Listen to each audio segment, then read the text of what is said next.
Hello students, हमने force के बारे में पढ़ लिया है और अब हम पढ़ने जा रहे हैं प्रेशर के बारे में। अब प्रेशर को समझने के लिए कुछ चीज़ें देखते हैं कि कब किस केस में प्रेशर लगता है और कैसे लगता है। तो जैसे कि हमने देखा होगा कि जब क्या होती है, स्ट्रॉन्ग विंड जब चलती है, हवा चलती है, मतलब जब साइक्लोन्स आते हैं या तूफ़ान वगैरह आते हैं, स्टॉर्म्स वगैरह आते हैं, तो उस समय क्या होता है कि जब अपने छत होती है उसके ऊपर जो चादर वगैरह होते हैं, छत भी क्या हो जाती है, उड़ जाती है, वहाँ से हट जाती है उस हवा की वजह से।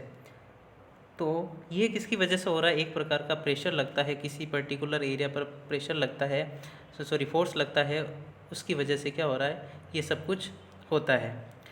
तो ये सारी चीज़ें क्या करेगी, फोर्स प्रेशर को डिस्क्राइब करेगी कि प्रेशर क्या होता है। तो जो साइक्लोन्स वगैरह जो आते हैं या जो हवा चलती, विंड जो चलती है, वो किसकी वजह से होती है? प्रेशर के डिफरेंस की वजह से होती है कि दो एरिया में एक तरफ ज़्यादा प्रेशर हो जाता है और एक तरफ क्या हो जाता है, कम प्रेशर हो जाता है। उसकी वजह से क्या होता है, वहाँ पर हवा चलती है या साइक्लोन्स आते हैं। अब इसको समझने के लिए जैसे कि एक तरह से हमने देखा कि जो प्रेशर का जो रिलेशन होता है वो फोर्स के साथ और होता है, और इस प्रकार और किस किस के साथ में प्रेशर का रिलेशन होता है उसके बारे में अपन बात करते हैं। जैसे यहाँ पर एक एग्जांपल दे रखा है कि जैसे कील को, नेल को हम क्या करते हैं, किसी से हैमर से या हथौड़े से जब मारते हैं, उसके हेड पर मारते हैं और पॉइंटेड नेल को किसी लकड़ी में डाल के ऊपर से मारते थे, क्या होता है, वो आसानी से चली जाती, क्योंकि पॉइंटेड जो एंड होता है, नुकीला जो एंड होता है, उसका जो एरिया होता है वो क्या होता है, कम होता है। इसी प्रकार अगर हम इस ऊपर वाले हेड को उल्टा रख दें, इसी कील को क्या कर दिया, उल्टा कर दिया हमने, कि नुकीला तो ऊपर रख दिया और हेड को क्या कर दिया, नीचे रख दिया, और ऊपर से क्या लगाया, प्रेशर लगाया हमने, फोर्स लगाया, तो क्या होगा, वो लकड़ी के अंदर आसानी से नहीं जाएगी या फिर कभी कभार अंदर जाएगी भी नहीं। तो ये जो होता है, किसी ऊपर से प्रेशर लगाते हैं, लेकिन प्रेशर का रिलेशन किसके साथ में, एरिया के साथ में, कि जब इस नुकीले एंड को, हम पॉइंटेड एंड को नीचे रखेंगे तो क्या उसका एरिया कम होता है। तो एरिया कम होने की वजह से वो लकड़ी में आसानी से चली जाती है और ऊपर से फोर्स क्या होता है, ज़्यादा लगता है। तो एरिया कम जब होता है तो क्या होता है, प्रेशर ज़्यादा लगता है। इसी प्रकार जैसे कि आगे अपन ने देखा कि जब सब्जी काटते हैं, try cutting vegetables with the help of blunt knife and then with the sharp knife which is easier. मतलब कहने का मतलब, जब अपन किसी नुकीले चाकू से उसकी शार्प उसकी जो धार है उसे अपन सब्जी काटते हैं तो उसे क्या होगा, आसानी से कट जाएगी, जबकि ब्लंट जो जो नाइफ है उसकी धार जो तीखी नहीं है, उसे अगर सब्जी काटेंगे तो नहीं कटेगी, क्योंकि जो नुकीली धार है, जो शार्प नाइफ है, उसकी नुकीली धार की वजह से वहाँ का एरिया कम हो जाता है और प्रेशर ज़्यादा लगता है। इसी प्रकार अगर ब्लंट नाइफ से काटेंगे तो क्या होगा, उसका एरिया ज़्यादा होने की वजह से प्रेशर कम लगता है। तो ये जो हमने पढ़ा, इस नेल वाला एग्जाम्पल पढ़ा हमने, चाकू वाला एग्जाम्पल पढ़ा, इससे क्या पता चलता है कि जो प्रेशर का रिलेशन जो होता है वो किसके साथ में होता है, एरिया के साथ में होता है। तो प्रेशर का जो फॉर्मूला बन जाएगा वो क्या बनेगा, pressure is equal to force upon area, P is equal to F upon A हो जाता है। इसका जो फॉर्मूला बनता है वो क्या होता है, F अपॉन ए, तो फोर्स अपॉन एरिया होता है। अब जैसे कि तो इससे अपन डिफाइन क्या कर सकते हैं कि प्रेशर एक प्रकार का क्या होता है, फोर्स ही होता है, लेकिन कहाँ लगता है, पर्टिकुलर एरिया पर लगता है, मतलब यूनिट एरिया पे लगता है। इट मीन्स जब इस एरिया को 1 कर दिया जाए, इस इक्वेशन को अगर अपन देखते हैं तो एरिया की जगह अगर 1 लिख दिया जाए तो P इज इक्वल टू क्या आ जाएगा, एफ। तो P क्या है, प्रेशर क्या है, एक प्रकार का फोर्स ही, लेकिन कब लगता है, जब एरिया क्या होता है, यूनिट एरिया हो, तब, मतलब 1 मीटर स्क्वायर हो तब।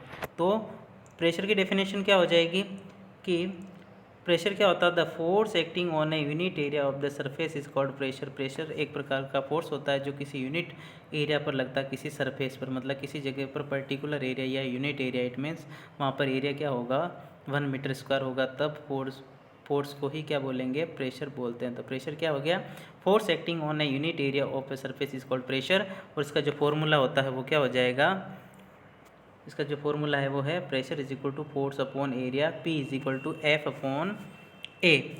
तो ये जो हो गया, तो इस फॉर्मूले से क्या पता चल रहा है कि जैसे फॉर्मूला अपन ने अभी लिखा था, P is equal to F upon A, तो इससे क्या पता चल रहा है कि प्रेशर का फोर्स के साथ में डायरेक्टली रिलेशन, मतलब फोर्स बढ़ेगा तो क्या होगा, प्रेशर भी बढ़ेगा।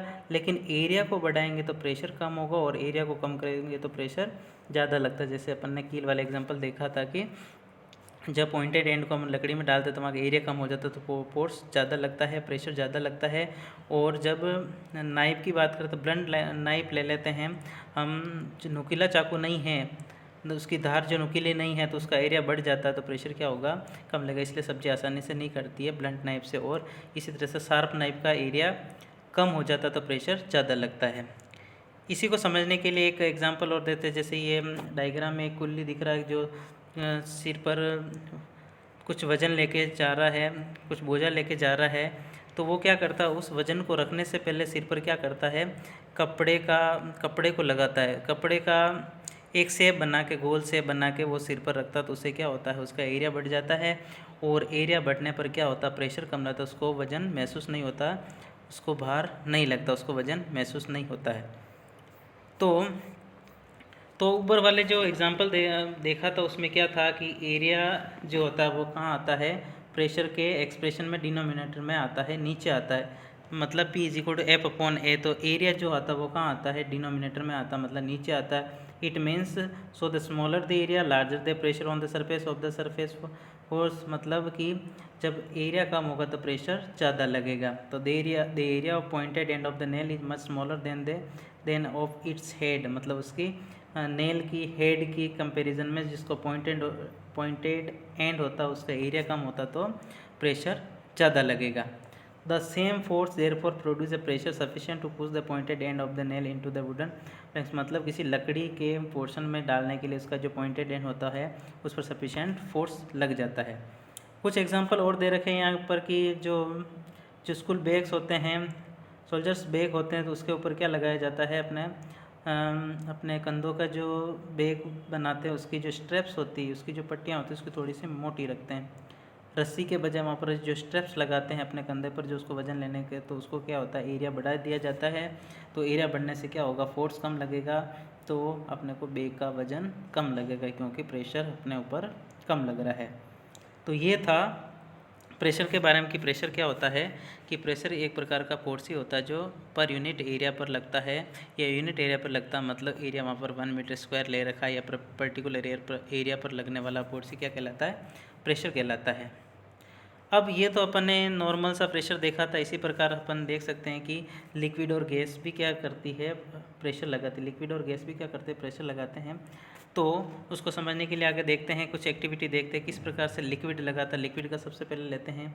तो सबसे पहले हम क्या करेंगे, सबसे पहले हमने एक ट्रांसपेरेंट ग्लास ट्यूब ली, मतलब कांच की ट्यूब ले ली जो ट्रांसपेरेंट होनी चाहिए। ट्रांसपेरेंट का मतलब जिसको में आर पार देखा जा सकता है, या फिर प्लास्टिक पाइप भी हो सकती है जिसकी लेंथ 20 सेंटीमीटर और उसका जो डायमीटर है वो कितना हो चाहिए, 5 to 7.5 सेंटीमीटर होना चाहिए। इस तरह का अपने को लेना है। फिर उसके बाद में क्या करना, जिस तरह से यहाँ पर डायग्राम में बता रखा है, इस तरह की ट्यूब लेने के बाद में ट्यूब लेके उसके जो नीचे वाला हैंड है वहाँ पर क्या करना है, एक बलून का टुकड़ा यहाँ पर लगाना। मतलब बलून का टुकड़ा जो यूज़ में नहीं आ रहा उसको अपन यहाँ पर बांध देना है। तो नीचे अपने बलून का टुकड़ा लगा दिया। अब क्या करेंगे कि इसमें पानी भरते हैं। जब पानी भरते हैं तो वो क्या होता है, लिक्विड प्रेशर लगाता है। इसी प्रकार से ये थोड़ा क्या होता है, फूलने लग जाता है, मतलब नीचे से इसके आकार बढ़ जाता है। और धीरे धीरे क्या दूसरे वाले केस में हमने पानी की मात्रा बढ़ा दी, इसमें और ज़्यादा पानी डाल दिया, तो क्या होगा, ये जो फूलना और ज़्यादा बढ़ जाता है, और ज़्यादा क्या हो जाता है, फूल जाता है। इसका मतलब क्या होता है, लिक्विड बढ़ाने पर क्या होता है, पानी बढ़ाने पर क्या होता है, ये ज़्यादा बाहर निकल जाता है। तो उससे क्या होता है, इससे ये पता चलता है कि जो लिक्विड होता है वो प्रेशर लगाता है। इसी प्रकार दूसरी एक्टिविटी में भी क्या करना है अपने को, एक प्लास्टिक की बोतल ले ली हमने, प्लास्टिक की बोतल लेकर उसमें पानी भर दिया और एक साइड में एक ट्यूब एक्स्ट्रा लगा के उसके साइड में क्या होता है, क्या बलून को बांध दिया, रबर को बांध दिया। अब क्या होगा, जैसे जैसे इसके अंदर पानी भरा तो क्या होगा, उससे वो प्रेशर लगाएगा और प्रेशर लगाने पर ये भी फूल जाएगा। और धीरे धीरे पानी की मात्रा और बढ़ाते गए तो क्या होगा, इसमें ये ज़्यादा फूलने लग जाता है। इसका आकार क्या हो जाता है, इसकी शेप क्या हो जाती है, बढ़ जाती है। और इसी प्रकार हम कर सकते हैं कि एक बोतल लेके उसके अंदर पानी भरा और उसकी सेम हाइट पर हमने क्या कर दिया, छेद कर दिया, होल कर दिया। तो उससे जो पानी बाहर आएगा वो भी क्या होगा, सेम डिस्टेंस पर गिरेगा। इधर इधर द सेम डिस्टेंस पर गिरेगा तो वो भी क्या होता है, ये जो लिक्विड है इस कंटेनर मतलब बोतल के दोनों सभी साइड में क्या होता है, सेम प्रेशर लगाता है। इसी प्रेशर की वजह से क्या होता है, ये लिक्विड सेम डिस्टेंस पर गिरता है और बाहर आता है। तो इन एक्टिविटी में से हमने को समझ में आ गया कि लिक्विड भी क्या करता है, लिक्विड या वाटर जो है वो क्या लगाता है, प्रेशर लगाता है, एक तरह का फोर्स लगाता है। तो note that the rubber sheet has been fixed on the side of the container and not at the bottom. Does the plugging of the rubber sheet in this case indicate the water exert the pressure. तो in case में क्या देखा कि जो liquid है वो pressure लगाती है, इसकी जो प्लगिंग है मतलब इसका जो फूलना है वो क्या होता है, पानी की मात्रा बढ़ाने पर क्या होता है, धीरे धीरे फूलता रहता है और ज़्यादा बढ़ जाता है। तो अब आगे कि can you now say that the liquid exert pressure on the wall of the container. तो इससे क्या पता चलता है कि हम कह सकते हैं कि इस तरह से कंटेनर पर क्या हो गया, उसकी दीवारों पर क्या लगा रहा है, प्रेशर लगा रहा है। तो इससे ये पता चलता है कि जो लिक्विड है वो क्या होता है, उस कंटेनर मतलब किसी बोतल में या फिर किसी बर्तन में, किसी वेसल में अपन ने जो लिक्विड भरा है उसकी दीवारों पर क्या लगाएगा, प्रेशर लगाएगा। इसी प्रकार हमने कभी देखा होगा कि जो पाइप जॉइंट्स करते हैं, जो लिक्विड के जो पानी सप्लाई के जो पाइप होते हैं उसकी जॉइनिंग जहाँ होती है, जॉइंट्स होते हैं, वहाँ पर लीकेज होने की वजह से वहाँ पर पानी बाहर निकलता है। किसकी वजह से होता है, क्योंकि वो अंदर लिक्विड जो होता है, पानी होता है, वो क्या करता है, प्रेशर लगाता है, इस वजह से वो वहाँ से बाहर निकलता है। अब अपन बात करते हैं कि क्या गैस भी इसी तरह से लिक्विड की तरह प्रेशर लगाती है, प्रेशर होता है क्या उसके अंदर। तो हाँ, कि हम जानते हैं कि जिस तरह से साइकिल के ट्यूब या किसी भी गाड़ी के ट्यूब के अंदर जब हवा पड़ती है तो वो क्या हो जाता है, फूल जाता है, बलून क्या हो जाता है, टायर जो होता है वो फूल जाता है, उसका आकार क्या हो जाता है, बढ़ जाता है। इसी प्रकार बलून को जब अपन मुंह से क्या करते हैं, फूलाते तो क्या होता है, वो इन्फ्लेटेड बलून हो जाता है, मतलब फूल जाता है। तो वो किसकी वजह से होता है कि जो गैस होती है अपने मुँह से जब अंदर डालते हैं तो क्या होता है, वो प्रेशर लगाती, इस वजह से वो फूल जाता है। इसी प्रकार जब अपन उसमें होल कर देते, अगर इन्फ्लेटेड बलून में क्या कर दिया अपन ने, फूले हुए बलून में क्या कर दिया, होल कर दिया, तो उससे क्या हो गए, गैस बाहर निकलने लग जाती है। और वो क्यों निकलने लग जाती है, उस होल के आसपास क्या करती है, वो प्रेशर लगाती है और प्रेशर की वजह से वो धीरे धीरे धीरे क्या हो जाती है, बाहर निकल जाती है। तो जैसे यहाँ पर बता रखा साइकिल के ट्यूब के बारे में, हैज़ दे पंक्चर वगैरह हो जाता तो वहाँ से क्या हो जाती है, छेद हो जाता तो वहाँ से क्या हो जाती है, सारी हवा धीरे धीरे बाहर निकल जाती है। क्योंकि वो गैस जो है, हवा एक प्रकार की क्या है, गैस ही है, जो वो क्या करते, प्रेशर लगाती है और प्रेशर की वजह से क्या हो जाती है, वहाँ से वो हवा बाहर निकल जाती है। तो अपन ने, हमें इस टॉपिक से क्या समझ में आएगा कि gases to exert pressure on the wall of their container. जिस तरह से लिक्विड जो फोर्स या प्रेशर लगाती है, इसी प्रकार क्या लगाते हैं, गैस भी क्या करती है, जिस कंटेनर में अपन ने गैस भरी या लिक्विड भरा वो भी क्या करते हैं, प्रेशर लगाते हैं। तो प्रेशर क्या होगा, इस प्रकार का force acting per unit area, या यूनिट एरिया मतलब pressure is equal to force upon area. तो प्रेशर एक प्रकार का फोर्स ही होता है, लेकिन कहाँ लगता है, यूनिट एरिया पर लगता है। मतलब जब एरिया 1 मीटर स्क्वायर हो तब जो फोर्स होता है उसी को क्या बोला जाता है, प्रेशर बोला जाता है। तो नेक्स्ट वीडियो में हम पढ़ेंगे एटमॉस्फेरिक प्रेशर के बारे में।